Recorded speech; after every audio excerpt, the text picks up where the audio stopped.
Good morning everyone. उम्मीद है आप सभी लोग घर पे होंगे, स्वस्थ होंगे और कोविड प्रोटोकॉल्स को फॉलो कर रहे होंगे। नोट्स तो बन ही रहा होगा, ठीक है। तो अगर हम लास्ट लेक्चर की बात करें तो लास्ट लेक्चर में हमने 3 तरह के सेपरेटिंग मेथड्स के बारे में हमने पढ़ा हुआ था। उसमें सबसे पहला हमने इवेपोरेशन पढ़ा था, जो कि बहुत ईजी है। इसमें बहुत कुछ था ही नहीं जो उसके बारे में हमें पता ही ना हो बिल्कुल भी। दूसरा मेथड था सेंट्रीफ्यूगेशन। बेसिकली जो दूध को घी से अलग करने का जो प्रोसेस होता है, या फिर मक्खन को घी से अलग मक्खन को दूध से अलग करने का जो प्रोसेस होता है, या मक्खन को दूध से अलग करने का जो प्रोसेस होता है, उसमें ये मेथड यूज़ होता है। और उसमें हमने यही देखा था कि 2 तरह के पार्टिकल्स का मिक्सचर होना चाहिए, तभी ये मेथड यूज़ हो सकता है। उसमें एक तरह का पार्टिकल दूसरे तरह के, एक तरह का जो सबस्टेंस है दूसरे तरह के सबस्टेंस से रिलेटिवली ज़्यादा हल्का होना चाहिए। फिर उसके बाद हमने डिकेंटेशन भी पढ़ा था। डिकेंटेशन, लेकिन इस केस में डिकेंटेशन में थोड़ा सा डिफरेंस ये था कि इस केस में हम सेपरेटिंग फनल यूज़ कर रहे थे। और जब सेपरेटिंग फनल यूज़ करेंगे तो हम जो भी सॉल्यूशन की बात करेंगे उसमें दोनों ही सॉल्यूट और सॉल्वेंट फ्लूइड्स ही होने चाहिए, ठीक है। उस केस में हम ये मेथड यूज़ करते हैं तो ज़्यादा कन्वीनियंट होता है हमारे लिए, ठीक है। और आज जो हम पढ़ने वाले हैं, स्टार्ट करने वाले हैं, वो है सब्लिमेशन। सब्लिमेशन के बारे में आपको ऑलरेडी आइडिया है कि कौन से स्टेट से कौन से स्टेट में कन्वर्जन जो प्रोसेस होता है उसको सब्लिमेशन बोलते हैं। तो सिंपली उसका यही है कि अगर मैंने सॉलिड को डायरेक्टली गैस में कन्वर्ट कर दिया या फिर डायरेक्टली गैस को सॉलिड में कन्वर्ट कर दिया, इस तरह के प्रोसेस को क्या बोलते हैं, जहाँ पे इन बिटवीन वाला जो स्टेट था लिक्विड फेज में जाने के बजाय डायरेक्टली अगले स्टेज में चला जाए, जैसे सॉलिड गैस में चला जाए या फिर गैस सॉलिड में चला जाए। इस तरह के प्रोसेस को क्या बोलते हैं, सब्लिमेशन। तो इसमें कह रहा है this method is use to separate a mixture of sublimable component from a non sublimable component by heating the mixture. सीधी सी बात है कि अगर मेरे पास में 2 तरह के कंपोनेंट्स हैं किसी तरह के एक मिक्सचर में, उसमें एक सब्लिमेबल कंपोनेंट है और दूसरा मान लो नॉन सब्लिमेबल कंपोनेंट है, तो अगर दोनों का ही अगर बॉइलिंग पॉइंट सेम भी हो ना तो भी फ़र्क नहीं पड़ेगा। क्यों? तो भी बड़े इजीली सेपरेट क्यों हो जाएगा, क्योंकि जैसे ही बॉइलिंग पॉइंट आया, एक तो लिक्विड में कन्वर्ट हो जाएगा और दूसरा जो सब्लिमेबल कंपोनेंट है वो गैस में कन्वर्ट हो जाएगा। तो चूँकि स्टेट में डिफरेंस है दोनों के दोनों सबस्टेंस में, तो ये जो है ज़्यादा आसान होगा इन दोनों को सेपरेट करना, ठीक है। जो गैस होता है वो रिलेटिवली काफ़ी ज़्यादा हल्का होता है, काफ़ी ज़्यादा हल्का होगा तो वो उड़ने लगेगा, और जो फ्लूइड होगा, लिक्विड होगा, वो नीचे ही सेटल डाउन करेगा, वो उड़ने तो नहीं लगेगा, ठीक है। तो सब्लिमेशन प्रोसेस का जो यूज़ है वो ऐसे जगह पे ही है जहाँ पे हमारे पास एक मिक्सचर हो जिसमें एक सब्लिमेबल कंपोनेंट हो और दूसरा नॉन सब्लिमेबल कंपोनेंट हो, ठीक है। इसके बारे में एग्जांपल दिया हुआ है, कह रहा है if a mixture of ammonium chloride and common salt is heated. Ammonium chloride का फॉर्मूला क्या होता है, NH4Cl, N capital H 4 capital C और स्मॉल l, ठीक है। तो अमोनियम क्लोराइड अगर हमने यूज़ किया हो, और कॉमन सॉल्ट का क्या होता है, सोडियम क्लोराइड NaCl, ठीक है, is heated, the ammonium chloride sublimes and can be cooled and solidified and collected and salt is left behind। तो क्या कह रहा है कि ऑब्वियसली ये सॉल्ट है, और सॉल्ट के बारे में हमें पता है कि जो कॉमन सॉल्ट होता है उसका बॉइलिंग पॉइंट मेरे ख्याल से 1300-1400 डिग्री सेल्सियस से भी ऊपर होता है। तो काफ़ी ज़्यादा ऊपर है इसका अगर बॉइलिंग पॉइंट, तो इसको लेके तो हमें टेंशन लेने की ज़रूरत ही नहीं है कि अगर हम नॉर्मल टेम्परेचर पे या थोड़ा बहुत भी अगर हम हीट देते हैं तो ये तो नहीं उड़ने वाला है, या रिलेटिवली बाकी सारे जगहों पे जो हम हीट दे रहे हैं उसके कंपेरिजन में यहाँ पे अगर थोड़ा बहुत ज़्यादा भी दे देते हैं हीट तो अब ये उड़ेगा नहीं सोडियम क्लोराइड। क्यों? क्योंकि इसका बॉइलिंग पॉइंट बहुत ही ज़्यादा होता है। लेकिन वहीं अगर अमोनियम क्लोराइड की बात करें, जो कि ये सब्लिमेबल कंपोनेंट है, सब्लिमेशन इसमें होता है, तो क्या होगा कि जैसे ही हल्का सा गर्म करेंगे वो उड़ने लगेगा, ठीक है। उड़ने लगेगा, वो डायरेक्टली लिक्विड के फॉर्म में कन्वर्ट हुए बिना वो डायरेक्टली गैसियस स्टेट में कन्वर्ट हो जाता है। अब उस गैस को हम कलेक्ट कर लेंगे किसी एक तरीके के सेटअप से, या जो भी मेथड आपको समझ में आए, या जो भी मेथड्स हम पढ़ेंगे आगे, तो कोई भी मेथड से अगर हम गैस को कलेक्ट कर लेते हैं और उस गैस को वापस से रूम टेम्परेचर तक भी अगर हम आने देते हैं तो वो वापस से वो जो कंपोनेंट था जो अभी गैस में कन्वर्ट हो गया था वो वापस से सॉलिड में कन्वर्ट हो जाएगा। ठीक है, तो इस तरीके से जो है दोनों ही चीज़ें आराम से सेपरेट हो गए, सोडियम क्लोराइड अमोनियम क्लोराइड से सेपरेट हो गए ईजिली। ठीक है, तो उसी एक्सपेरिमेंट को यहाँ पे बताया हुआ है इस पिक्चर के थ्रू। क्या कह रहा है कि मेरे पास में एक चाइना डिश होना चाहिए। ठीक है, ये रहा चाइना डिश। यस, तो ये रहा चाइना डिश। बेसिकली एक बोल जैसा ही स्ट्रक्चर होता है। ठीक है, और इस चाइना डिश में क्या किया कि पहले हमारे पास में एक फनल पड़ा हुआ है। ठीक है, उस फनल में थोड़ा सा इस वाले एंड में जो नैरोअर एंड है उस साइड में कॉटन से उस एंड को ब्लॉक कर दिया। ठीक है, और उसके बाद इस फनल को इन्वर्ट करके उल्टा करके इस चाइना डिश में रख दिया। और चाइना डिश के अंदर और क्या पड़ा हुआ है, चाइना डिश के अंदर मिक्सचर ऑफ अमोनियम क्लोराइड और सॉल्ट पड़ा हुआ है। ठीक है, मिक्सचर ऑफ अमोनियम क्लोराइड और सॉल्ट पड़ा हुआ होगा और नीचे बर्नर है।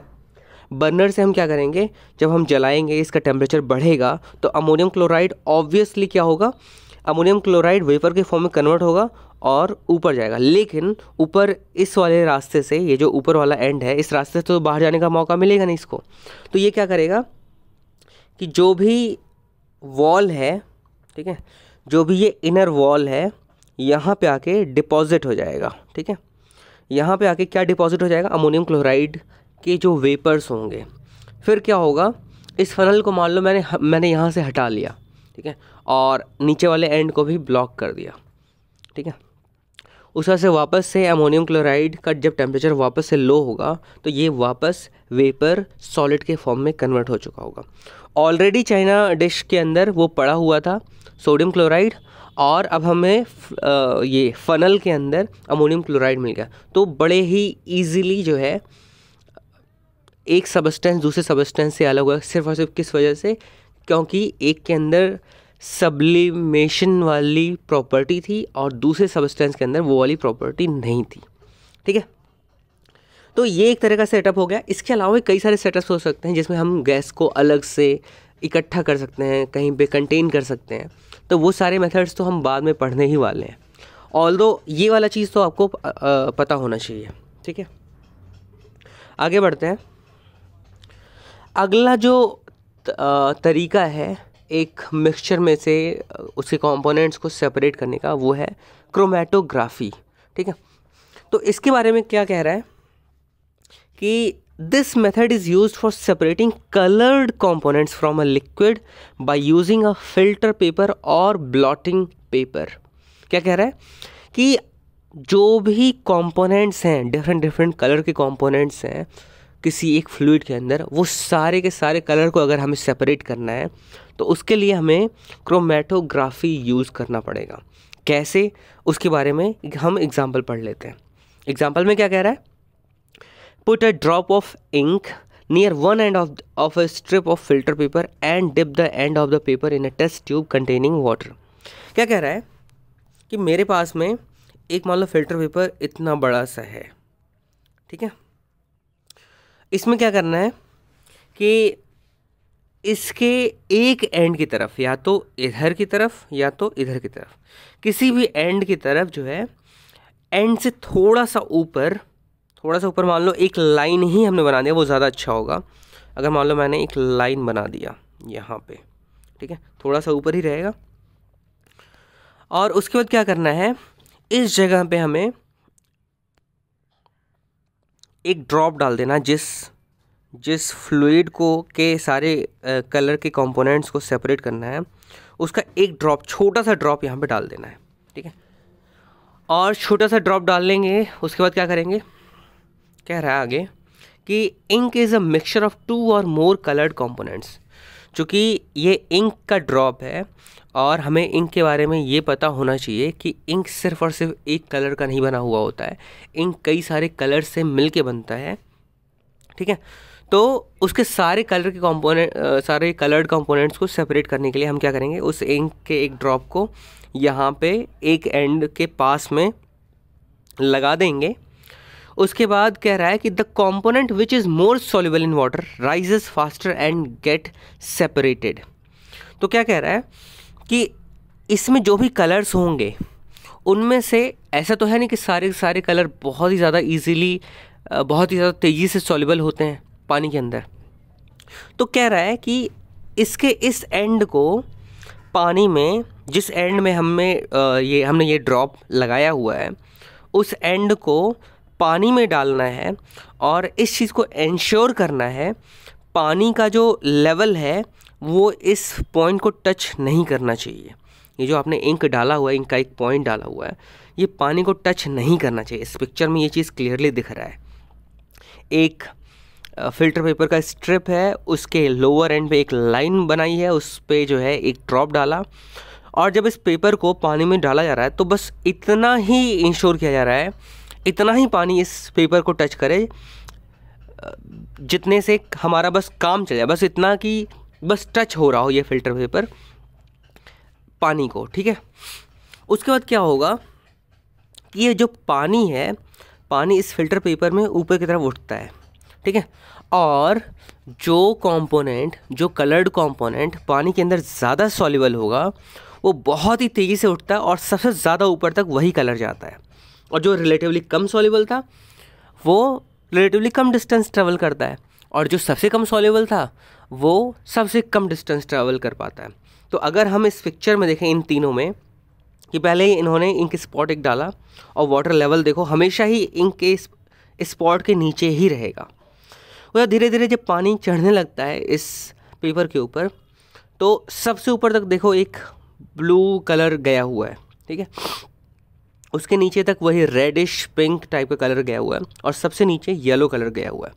तो अगर हम इस पिक्चर को देखें तो हमें ये चीज़ समझ में आता है कि सबसे ज़्यादा सॉल्युबल जो होगा वो ये वाला इंक पार्ट होगा, ब्लू वाला, उससे रिलेटिवली कम जो पिंक हो या फिर जो भी कलर इसको आप बोल लो वो, और सबसे नीचे जो है येलो।